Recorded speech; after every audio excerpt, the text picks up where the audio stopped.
Культурно-досуговые учреждения в сельской местности выполняют важную функцию. Организация досуга на родном языке дает жителям села возможность найти в себе занятия по душе, пообщаться с интересными людьми и, возможно, найти новых друзей. Продолжит тему Саргалана Ильина. «Поделись мастерством» – так называется кружок, где каждый умеющий что-либо делать своими руками может научить здесь других. Возрастных ограничений нет, было бы желание. Когда я сюда пришла, мне очень сильно понравилось. Ну, конечно, иногда что-нибудь не получается. И еще на бисер хожу, там мы всякие сережки делаем, все такое.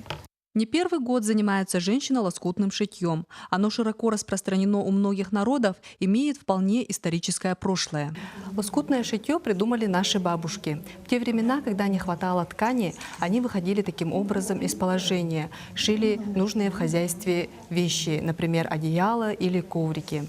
В наше время шитье из лоскутков стало одним из видов декоративно-прикладного искусства. Кружок ведет Николай Никитин, работник Центра культуры, мастер народных промыслов. Николай Ильич – лауреат многих конкурсов, как республиканских, так и международных. Не только во время занятий, в любое время можно с ним созвониться и прийти, если есть какие-то вопросы. Поэтому очень удобно, очень полезно для моторики.